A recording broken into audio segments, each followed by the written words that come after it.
అందరికీ నమస్కారం అండి.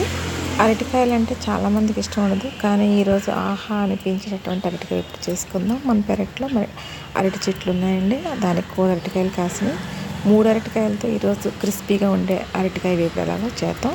అరటికాయ ముక్కలను ముందుగా చిన్న చిన్న ముక్కలుగా కోసుకొని అరటికాయలని వాటర్లో వేసుకోండి. 2-3 సార్లు వాటర్ కడుక్కోండి, అప్పుడు తెల్లటి నీరు వస్తుంది. అప్పుడు ముక్కల్ని చూపిస్తున్నట్టుగా ఇలాగా వచ్చేలాగా కడుక్కొని జాగ్రత్త పక్కన పెట్టుకోండి. నీరంతా వాడేలాగా ఒక చిల్లుల గిన్నెలోకి వేసుకొని పెట్టుకోండి. ఫస్ట్ ఈ అరటికాయలు అనేటటువంటివి ఆర్గానిక్, మన దొడ్లోది, ఏ విధమైన మందులు వేయలేదు. స్టవ్ మీద బాండీ పెట్టుకొని ఆయిల్ వేసుకొని ఇప్పుడు పక్కన పెట్టుకున్నట్టు అరటికాయ ముక్కలు దాంట్లోకి వేసేసుకోండి. ఆయిల్కి సరిపడగా ముక్కలు వేసుకొని వాటిని ఒకవైపు వేగనివ్వండి. వేగిన తర్వాత రెండో వైపుకి ఇలా తిప్పండి. ఇట్లా చిల్లుల గరిటతో వాటిని కొంచెం కదుపుతూ ఉండండి. మంట అనేది మీడియంలో పెట్టుకుని ఉంచండి, ఎక్కువ మంటలో ఉంచొద్దు. ఇలా పెట్టి ఉంచినప్పుడు ఏమవుతుందంటే ముక్కలు టాప్ టు బాటము క్రిస్పీగా వేగుతాయి, బాగుంటాయి, టేస్టీగా.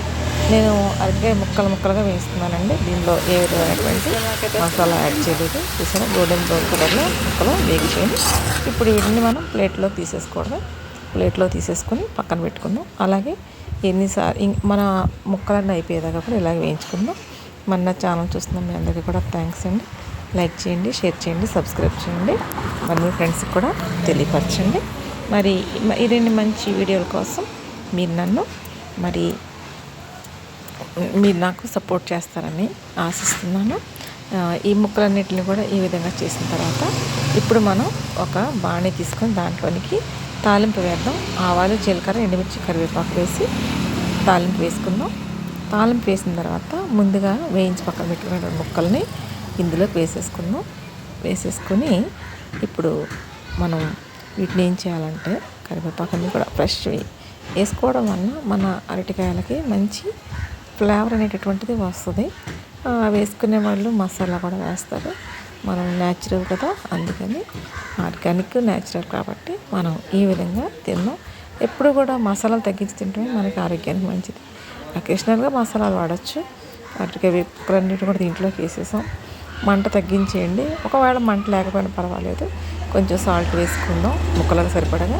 అలాగే కొంచెం పసుపు, కొంచెం కారం కూడా వేసుకొని వీటిని ఇప్పుడు టాస్ చేద్దాం. అంటే అన్ని ముక్కలకి ఈ వేసినటువంటి కారం, పసుపు, ఉప్పు పట్టేలాగా కలుపుదాం. కలిపి వీటిని మనం ప్లేట్లలోకి పప్పులోనికి లేదా డైరెక్ట్గా కూడా వీటిని తినేయచ్చు. కరకరలాడుతూ ఉంటాయి, బాగుంటాయి. కాబట్టి మీరు కూడా అరటికాయలు మీ దగ్గర ఉన్నప్పుడు మీరు ఈ విధంగా ట్రై చేయండి, బాగుంటుంది అరటికాయ వేపుడు.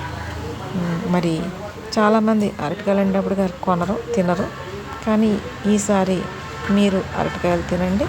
మా ఇంట్లో కూడా అరటికాయలు తినాలంటే చాలా ఇబ్బంది పెడతా ఉంటారు.